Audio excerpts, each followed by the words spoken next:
Muy bien, hermanos. La semana pasada empezamos una exposición propia del Catecismo de Heidelberg. Vimos en la pregunta 1, nuestra seguridad depende, o nuestra seguridad está basada en que pertenecemos a nuestro fiel y Salvador Cristo Jesús. Él es nuestro Señor, vimos la semana pasada, es decir, Él nos gobierna a través de su palabra, pero también, como Él es nuestro Señor, Él nos protege con su Espíritu Santo. Él también es nuestro Salvador, Él nos ha salvado del poder del pecado, Él nos ha redimido del poder del diablo. Entonces, estando seguros de nuestra salvación, conocemos nuestro cuidado temporal, es decir, aquí en la tierra, y también conocemos el cuidado eterno en los cielos. No tenemos ni por qué temer ni a las supersticiones paganas cuando dicen toco madera, cuando dicen salud, cuando alguien estornuda.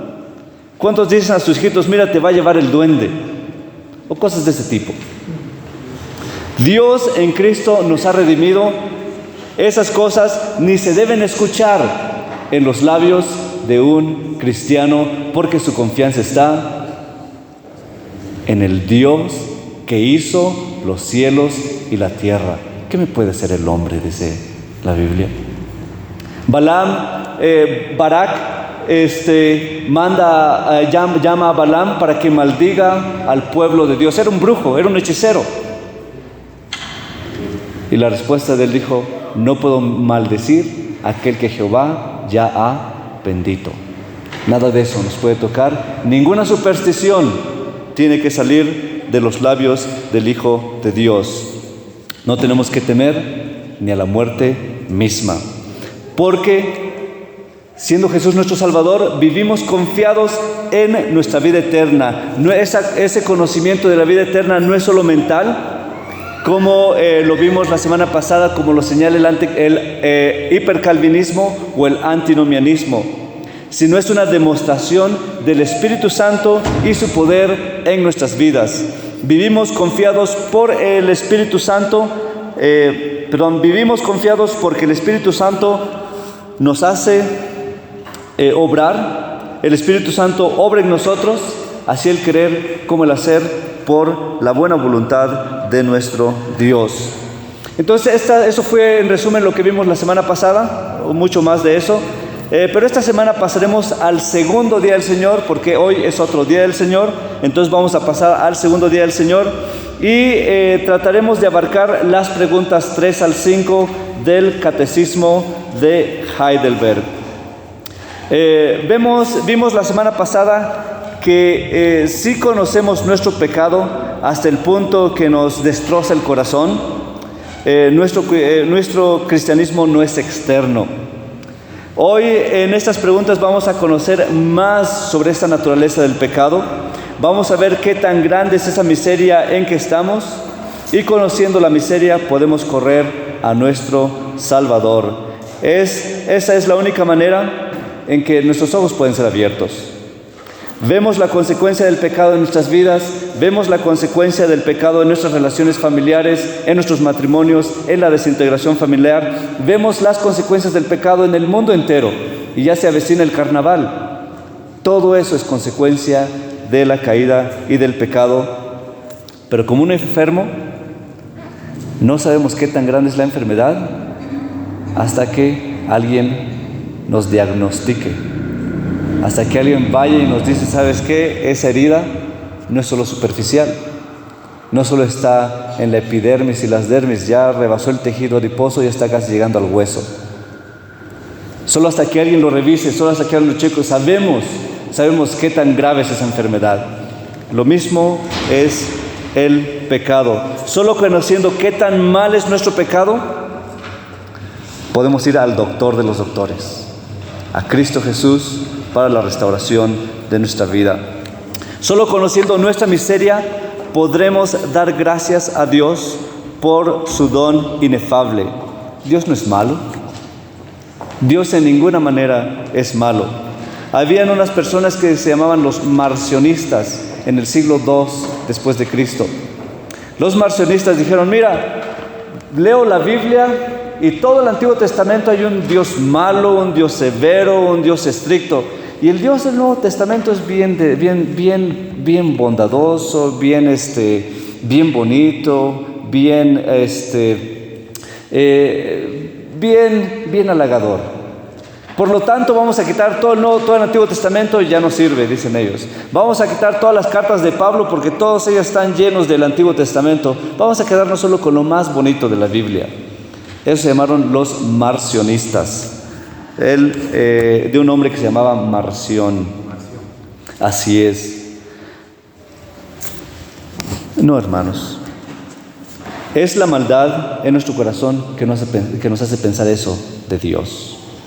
Dios es tan bueno que no escatimó a su Hijo para salvarnos a nosotros. Dios en su bondad y su misericordia salva a pecadores que no merecen nada.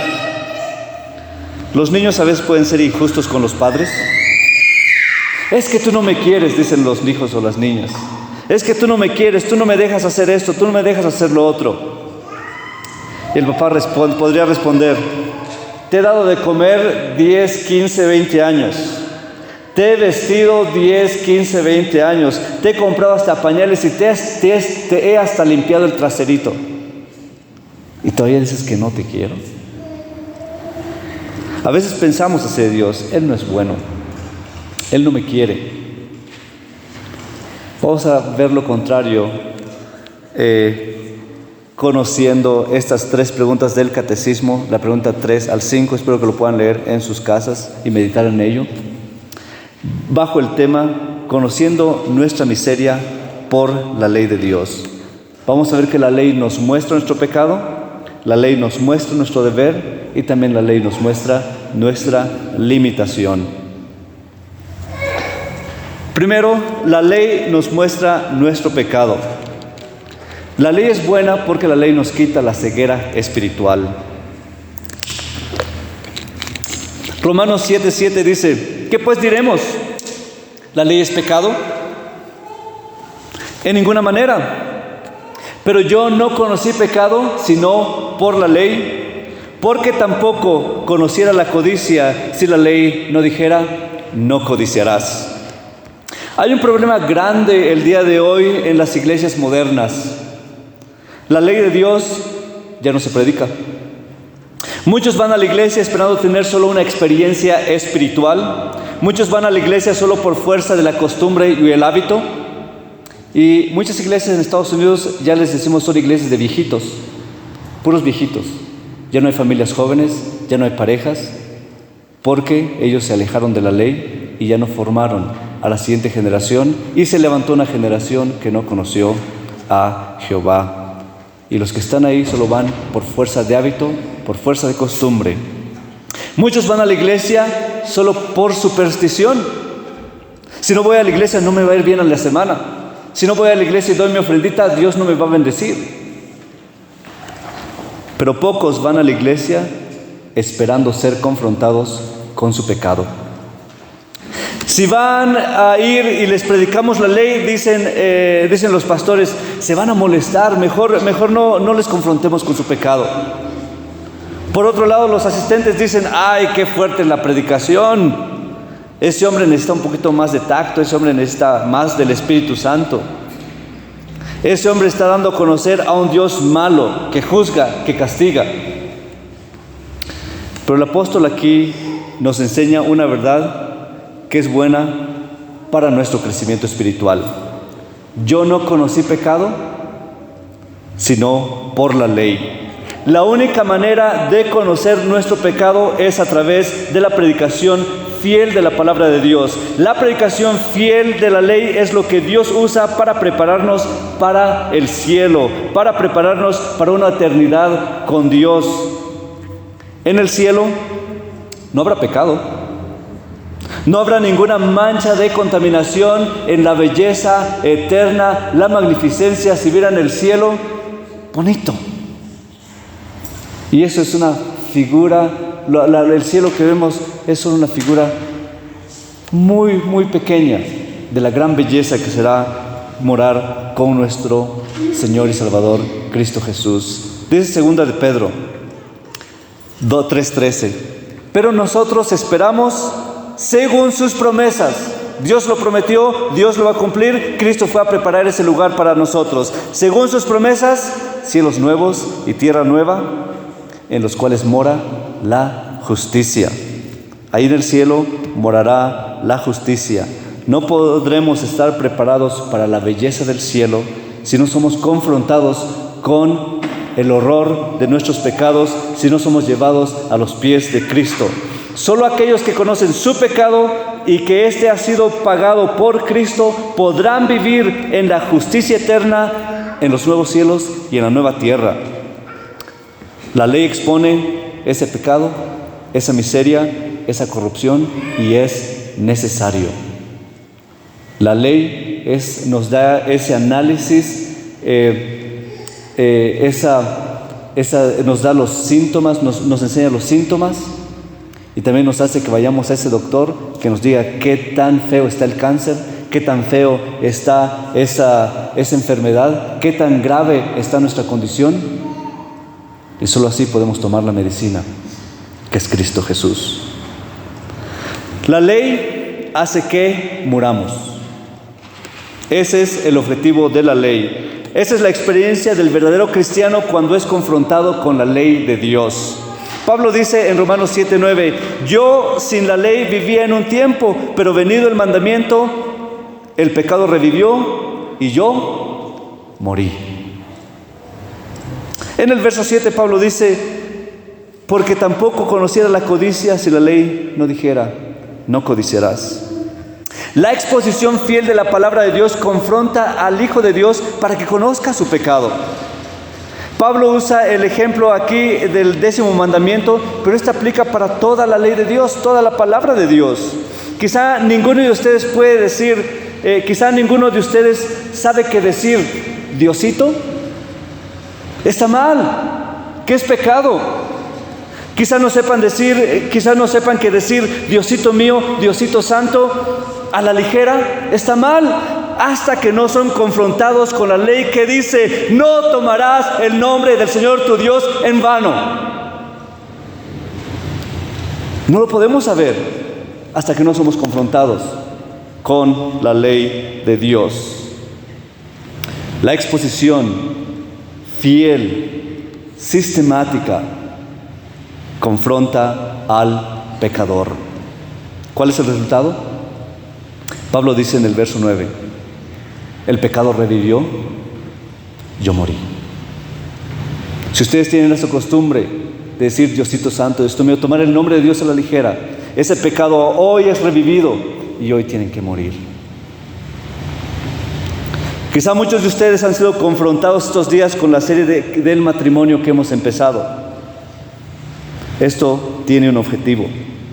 Pablo dice en el versículo 13: luego, lo que es bueno, ¿vino a ser muerte para mí?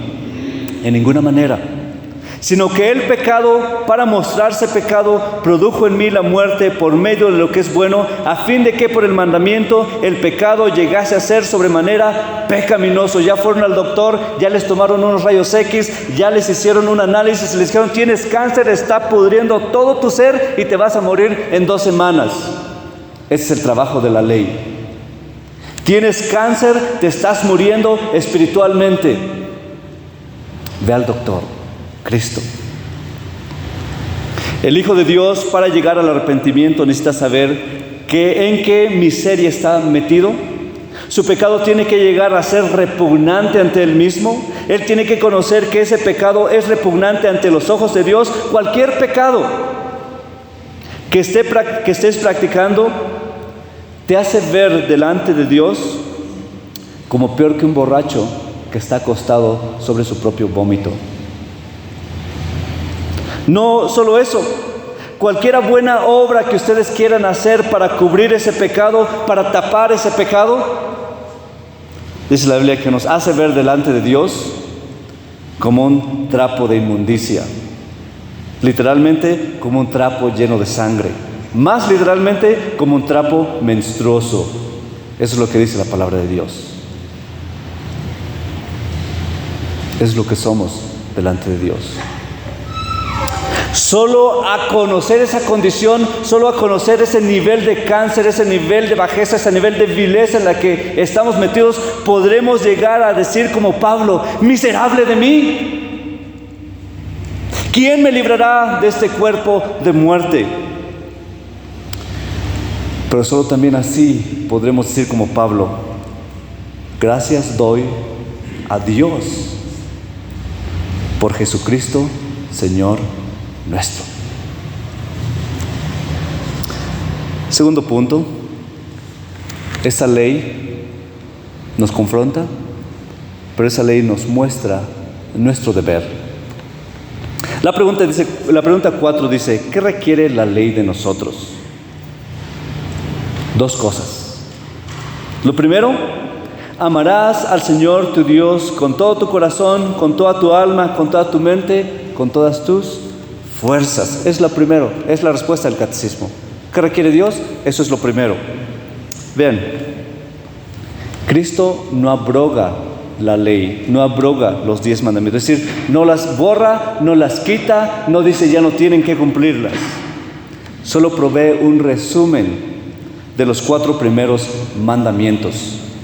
En teología, estos 4 primeros mandamientos se le conoce como la primera tabla de la ley. Si ustedes leen Éxodo, verán que Dios le dio a Moisés 2 tablas. Entonces, no sabemos exactamente qué mandamientos estaban en cada tabla, pero por analogía decimos que los primeros 4 mandamientos son la primera tabla de la ley. Estos 4 mandamientos, entonces, esta primera tabla de la ley, rige la relación entre Dios y sus hijos. No son solo 3 mandamientos, como se está enseñando hoy en día. Muchos ya están sacando el 4º mandamiento y no quieren acordarse del día de reposo para santificarlo. Este gran mandamiento, como lo resume nuestro Señor Cristo Jesús, nos enseña nuestro deber como hijos de Dios. Nuestro deber es amar al Señor, nuestro Dios, con todo nuestro corazón, con toda nuestra alma, con toda nuestra mente, con toda nuestra fuerza. Por eso el Hijo de Dios, como ama tanto a su Padre, no antepone sus intereses, no antepone sus objetivos, no antepone su trabajo, no antepone su esposa, no antepone a su hijo, no se antepone a él mismo delante de Dios. El Dios moderno es el yo. El Hijo de Dios también tiene que quitar ese Dios moderno y decir: ese Dios no es yo, sino el Dios que es santo, santo, santo. ¿Qué está en tu corazón, en tu mente y alma? Una pesadez espiritual que no te permite ni levantarte temprano para venir a adorar a Dios. Si en tu corazón, mente y alma existen excusas para presentarte a ti y a tu familia delante de Dios, si eres hijo de Dios, que eres un hijo de los más débiles que Dios tiene, o no eres hijo en absoluto. Es nuestro deber.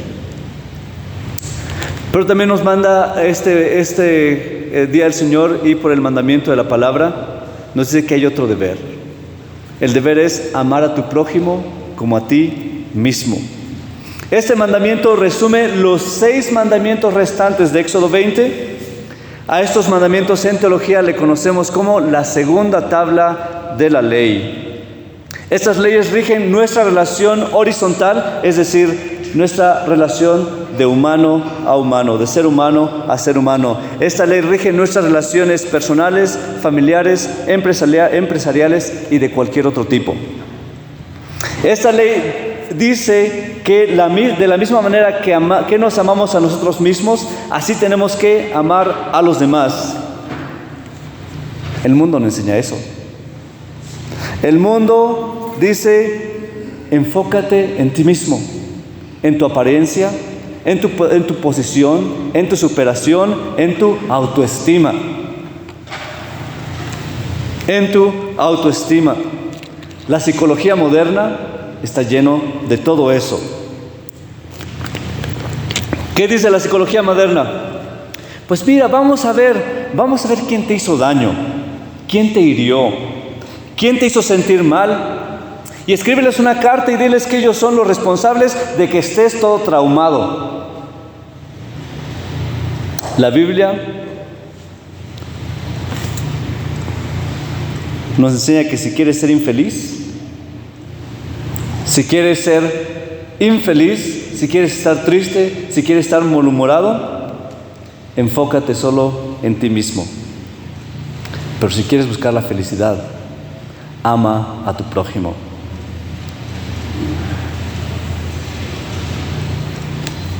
Eso no hay que confundirlo con las ideas modernas de paz y amor. Es que amo a mi hijo, por eso lo dejo que explore, que se quede dormido. Pobrecito, ayer se durmió hasta la noche viendo la tele. Por eso no lo voy a despertar temprano el día de hoy, aunque sea día del Señor. ¿Qué inconsciente sería yo? Eso no es amor. El amor incluso se ve manifestado y se ve más manifestado en la disciplina. Ese amor por tu prójimo debe apuntarlos a Dios, debe manifestarles tu santidad, tu devoción por Dios. Y eso puede ser usado por Dios para traer a los tuyos ante su presencia. Estos requisitos de la ley son para todos aquellos que se dicen ser cristianos. Uno no puede ser cristiano y a la misma vez vivir como vive el mundo. Uno no puede decir yo soy cristiano y la ley no importa, vivimos solo por gracia. Los que dicen esto es porque quieren decir que son cristianos y a la vez vivir una vida en nada diferente al mundo. Dicen ellos, yo sí puedo escuchar y cantar música del mundo, yo vivo por gracia. Yo sí puedo ver películas sin importar que ahí se presente infidelidad, lascivia, concupiscencia, adulterio, fornicación, y aunque incluso ahí se tome el nombre de Dios en vano. Yo puedo ver todo eso porque vivo bajo la gracia y no bajo la ley. Yo puedo venir o no a la iglesia el domingo, pues total, estamos bajo la gracia y no bajo la ley. La Biblia está en contra de todo este hipercalvinismo. Santiago 2 dice, hermanos míos, ¿de qué aprovecha si alguno dice que tiene fe y no tiene obras? ¿Podrá la fe salvarle? Santiago está hablando aquí de aquella fe que no es real, aquella fe que solo es intelectual, aquella fe que dice, soy cristiano. Pero esa verdad no lo santifica en nada.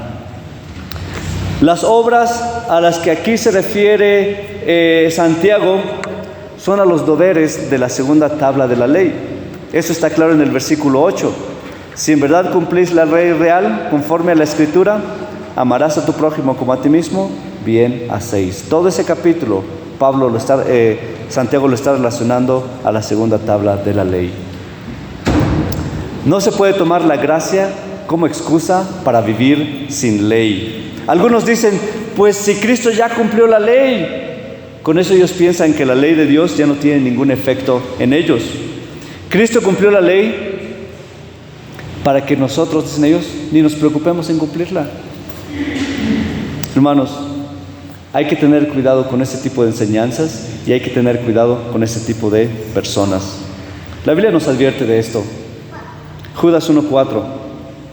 Porque algunos hombres han entrado encubiertamente, los que desde antes habían sido destinados para esta condenación, hombres impíos que convierten en libertinaje la gracia de nuestro Dios. No sean tentados por querer una congregación grande a aceptar este tipo de hombres impíos. Más bien prediquen la ley para que el pecado en ellos llegue a ser sobremanera pecaminoso y para que a través de ello algunos, si es la voluntad de Dios, realmente lleguen a los pies de Cristo.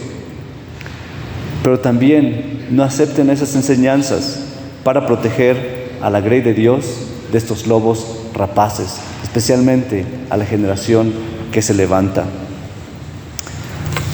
Solo alguien que tiene a Cristo en su corazón puede vivir bajo la ley. Un hombre cristiano se goza en la ley de Dios. Oigan a David: oh, cuánto amo tu ley, todo el día es ella mi meditación. Salmo 119, 97. Todo el día era su meditación.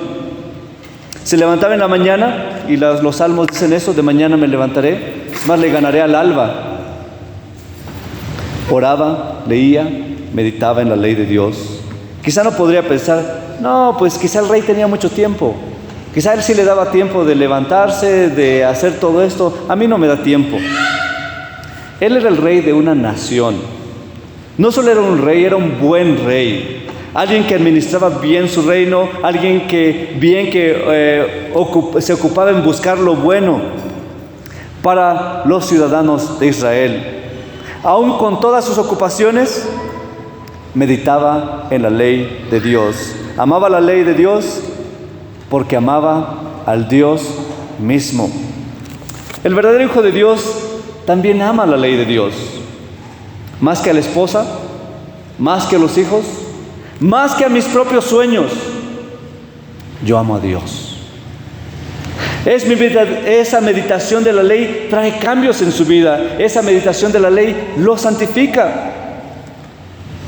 Esa ley lo hace amar a su esposa, a sus hijos y a sus metas de una manera apropiada. No es malo, sino tiene que ser apropiado. Con esa ley él también santifica a su esposa y a sus hijos.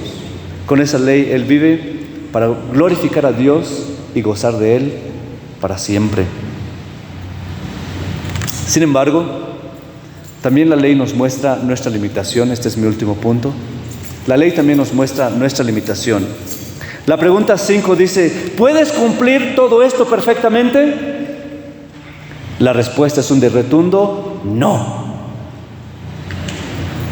Pero no es un no como excusa. Muchos dicen: no puedo cumplir la ley, ¿para qué la intento? Otros dicen: pues Dios me hizo así, corajudo, enojado, dormilón, no puedo cambiar, por eso no puedo cumplir la ley de Dios, ya Cristo la cumplió.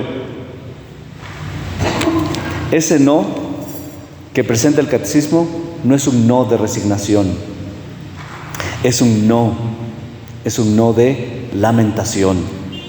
Pablo dice: miserable de mí, ¿quién puede librarme de este cuerpo de la muerte? Es un no que nos aflige, que nos entristece, nos confronta con la realidad que aunque somos santos, todavía hay pecado en nosotros. Todos los días es una batalla contra Satanás, todos los días es una batalla contra el mundo, todos los días es una batalla contra nosotros mismos.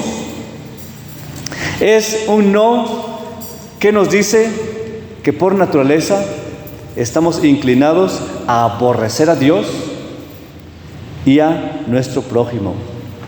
Eso es lo que dice el catecismo. Nos enseña esa naturaleza pecaminosa.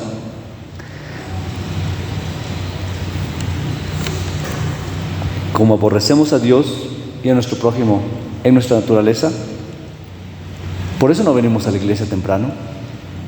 Por eso no nos preparamos para el día del Señor. Hay una tendencia en el hombre natural a aborrecer a Dios. Pero eso nos disgusta. Cuando somos confrontados con nuestras fallas, con nuestros esposos, esposas, con nuestros hijos, con nuestra familia, vemos el pecado ahí, nos disgusta. Por eso necesitamos la predicación de la ley, para que nuestro pecado se haga sobremanera pecaminoso y corramos a los pies de Cristo. Esa es nuestra limitación como cristianos. Corramos a Cristo. Solo en Él, dice Pedro, hay palabras de vida eterna. Vamos a orar. Señor bendito y santo, Sabemos que la ley es perfecta, que la ley es buena, es justa, pero sabemos que en nosotros todavía hay una naturaleza pecaminosa, hay un viejo hombre que se resiste. Ayúdanos, Señor, pues, a mortificar los pecados de nuestra carne, a crecer más en comunión contigo y amar tu ley, para que por la ley conozcamos la condición, la vileza y la bajeza de nuestro pecado y corramos a nuestro Señor y Salvador, Cristo Jesús. Oramos, Señor, por tu pueblo, para que sean abiertos sus ojos por la ley, para que miren la gloria, la santidad y la hermosura de nuestro Señor y Salvador, Cristo Jesús. Corramos a Él con todo nuestro corazón, con toda nuestra mente, con toda nuestra alma y con todas nuestras fuerzas, para amarte a ti de la mejor manera que podamos. En Cristo Jesús te damos gracias. Sé con nosotros, Señor. Amén.